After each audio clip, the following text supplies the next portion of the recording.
Welcome to the annotated version of WordUp Pompey 20th of May 2020, where we have a series of lightning talks. The WordUp Pompey is sponsored by Red IT and 34SP. Thank you very much. The lightning talk we're going to hear first is my favourite plugin, Wordfence by Steve Wood. So we are very grateful for our sponsors. We have two sponsors for WordUp Pompey. We have venue sponsor Red IT, and as you all know, Scott McEwen is one of our organisers as well, and we're grateful for all he does to support us and the Make WordPress projects too. Our other sponsor is 34SP, and as we can't do pizza and refreshment at the moment, we'll be putting that money towards other things in our WordUp Pompey calendar. So hopefully we'll be able to offer some other things or get some tech if we have to keep doing these kind of events online. So both of our sponsors offer discounts, and you'll see them on screen. The discounts that you can do by just quoting that you're a WordUp Pompey person. So WP Pompey is the code that you need to use, and we're very grateful for them for all their ongoing help. Okay, so this is very hurriedly produced today, so bear with me. So I'll just sort of give you a bit of an overview of the current statistics of WordPress. Obviously it's very popular. About 35% of all websites worldwide are using it. 400 million people visit WordPress sites each month, and there's about 661, where they get that figure from I don't know, new sites pop up each day. So it's obviously very, very attractive. From a software security point of view, it's obviously a prime target for hackers.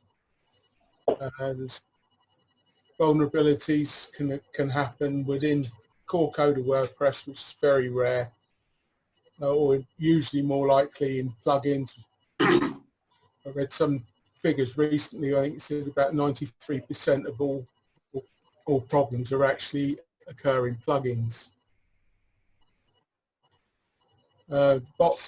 Hackers set up their bots. They're constantly trawling, looking for WordPress sites, and then they look to see what's installed in it, and then they look to see if there's any vulnerabilities they can actually have a go at. So one thing the hackers rely on, in many, many cases, owners of websites don't keep their software updated, so it gives them more chances of finding vulnerabilities. So it's very, very important to do that. Keep your software, your WordPress version, your themes, your plugins, all updated to the latest versions if you can. So how do we get around that? It's this wonderful plugin called Wordfence. It's apparently the most popular of the options that are out there. The other one you probably heard of is Securi. I know and love Wordfence. Since I've been using it, I've never had a site hacked. Some statistics I picked up today: the total attacks blocked for the last 30 days is over 5 billion. It's phenomenal. So you can see how popular it is. They reckon they've had about 150 million downloads of the plugin since they've produced it. It's kept up to date very well. It works wonders. Really, really is good. So it works on print. There's two parts to it. The first part is a web application firewall. Basically, it's a software firewall that runs on the server. So it runs effectively at the end point. I'll cover that in the next slide, what that means. It doesn't break encryption, it can't be bypassed, and it doesn't leak data. There's also a malware scanner that blocks attacks as well. This is the difference. There's two concepts. One is a cloud firewall, which you might have heard of, Cloudflare. The problem with that is, from the browser to the Cloudflare server, the data is encrypted if you use an HTTPS protocol. But from the Cloudflare server to your server, it's not encrypted anymore. So this is where people can get in and leak data. And you can also bypass the cloud if you're clever. With an endpoint firewall, the software runs on your own server. So it goes right the way through, encrypted, right the way from the visitor's browser, all the way through to your server itself. So you don't leak any data, can't be bypassed. Whether or not that's 100% true, I don't know. Scott? Yes and no. Depends on the application layer, but yes. Nothing's 100% secure, but all you can do is make it as difficult as possible. But that's the basic difference.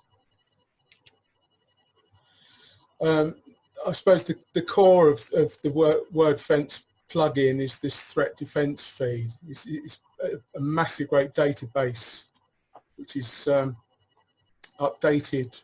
The more users it's got, the more feedback it's got coming back into the database, which is detecting and monitoring where the attacks are coming from. So it builds this database. If you're a premium version, it's downloaded on the fly dynamically. If you're using the free version, it's updated and downloaded to your system every 30 days. But I must admit, I've only ever used the free one, and it's always been more than adequate. So how it works very quickly is the Wordfence Firewall there's two parts. You've got the main part, which is downloaded later, but any request to your site server goes through this Wordfence Firewall, which then uses the database to work out whether it's an attack or not. If it's an attack, it will block it. If it's not an attack and it's legitimate, it'll go through, load WordPress, load the full version of Wordfence, and then process it. So it's, as I say, it's very, very secure. It's very fast. I've never had any real obvious slowdown through using it. Second part, once the main part of software for Wordfence is loaded, there's real-time security scanning, and this is where it picks up, looks for malware, bad URLs, and all that lot in the list there, and it blocks those attacks. It would already have blocked those attacks anyway, but it also emails you with reports. But it'll go through and it'll tell you what plugins need updating, what themes need updating, if your WordPress needs updating. Checks all the files. It does comparisons between the core files. Can I ask a question? Yeah. Have you got the standard Wordfence or Wordfence Pro? No, I'd say I only ever used the free one. Right. The premium one has some extra features in it, but I've never found a need for it, to be honest. I've forgotten where I was now. Yeah, it checks for weak passwords. Yeah, it does a comparison. That's where I was. It does a comparison with the core files, for example, against the ones on the main WordPress.org repository to see if anything's corrupted. And then it will let you inspect the changes, and it will also let you update that file with the original. So it's got lots of things in there. There's a couple of buttons in there I don't like. It says delete all error files, which is a bit dangerous. I would suggest you don't do that. Go through them one at a time, but much better idea if you get any. But other than that, it's very easy to use, very easy to set up, and it's worth its weight in gold. It's got some extra bits and pieces in, which I'm not going to. You can read these slides later. That's why they're a bit wordy. I've broken all the presentation rules, but at least you can read them. Yeah, another thing it offers as well, you can set up two-factor authentication, and if I remember rightly, Drew did a presentation on that a while back as well, so these slides are probably available still somewhere. Yeah, I must dig them out actually, make sure they're up on the site. So there it is, quick overview of Wordfence plugin. I recommend all sites you build for WordPress, you use it. It's free to use, it's worth its weight in gold. Thank you, Steve. Are you happy to take some questions? Yeah, if anyone's got any. Okay. Any questions? Yeah, I've got one. Okay, Steve, would you like to ask Steve a question? Yeah, the some of the features there, could that not be in conflict with some of the plugins that are out there? I've been looking for a basically a page hit counter plugin that works, and I've tried a number and failed. And one says you've got to add some code to one of the PHP files, where if you're comparing against what the WordPress master PHP files are supplied as, that's going to be pulled up by this plugin. Yes, it would. I mean, you've got the option to ignore it. So if you know it's something you've changed yourself, you can leave it. You can choose to just ignore it. It's just to click a button basically. And it's quite good, isn't it, Steve? Because you can ignore until it changes again, which then at least gives you the chance to recheck the file, or you can ignore ad infinitum, basically. So it's quite well thought through. Yeah, that's a good point, Drew. Thanks. Yeah. Yeah, but I mean, if anyone knows of any page hit counters that don't fall foul of this, I will be very appreciative to know. So you use Google Analytics? Sorry? Do you use Google Analytics? I won't touch Google with a barge pole, sorry. My site is all of Google is disabled at its firewall. That must be very difficult. No, it's not at all. I don't use Google. I don't trust Google. I have to unblock google.com for blooming captures to say I'm not a robot on some sites, but I block straight away afterwards. But otherwise, I avoid Google like the plague. Sorry. It's another analytics package I used a long time ago. I haven't seen it for a while. Stat Counter. Yeah, I've tried that, and the database update that it's supposed to do didn't work. Yeah, I haven't used it for years. I did use it many moons ago. Yeah. So I've tried a number, but I've given up for the time being. The file that it wants you to amend, Steve, what file was that? In the theme folder or in the core? That's the problem. It says apply this to your file, but it doesn't say which file. It's an application you have to make. So at that point, I just gave up and deleted it. What's the plugin called? Without going into the looking at my server directories, I wouldn't be able to tell you that. Right. Yeah, if it's in the theme, I mean, you can edit it and change it in the child theme, so it wouldn't be a problem. But I wouldn't go around, ideally, not editing WordPress core file. No, I was very reluctant to even try.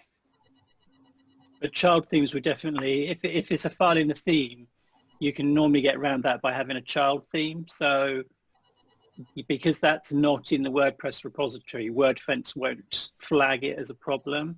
But anytime the theme gets updated, you won't have to go back and redo your edit either. So it was one thing to look at. Okay, thanks. Any more questions? With your Wordfence configuration, do you have it sending emails to you every day, or do you just mute those? And do you? I have mine weekly. I must admit, I've got probably about 50 or 60 sites that send me updates. It's a bit overpowering at times. Steve? Yeah? Looked into that, because don't they do like a central Wordfence module now? There is, yeah. I've not used it. I tend to prefer to keep them all separate. Yeah, I've not looked at it myself, so No, I've seen it. It's like a central control panel, which Yeah. you can monitor all of them in one control admin panel, basically. yeah, I might have a look one day.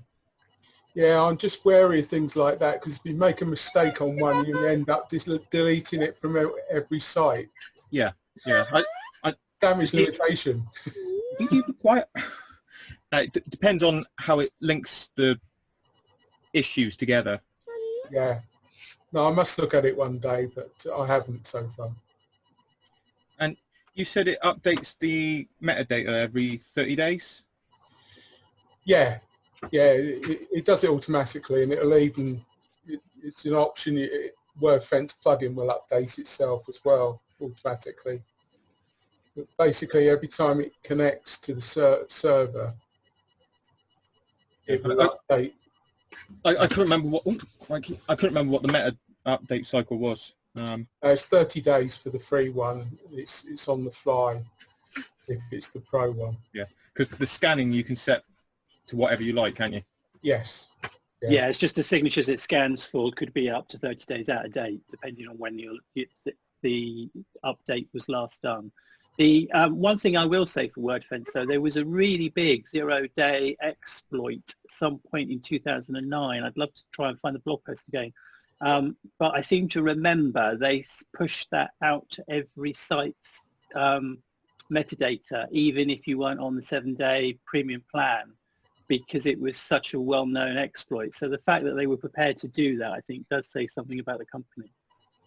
Yeah, I think they've got a very good reputation. I've never really heard anything bad said against them, and if there is any problems, they seem to fix them very quickly. Yeah. Scott, are you ready? Yeah, sorry. Yeah. So Scott's just going to recap about PHP. Yeah, so the main reason to obviously check the current version of PHP you're using is we're now on 7.4 is the current stable release.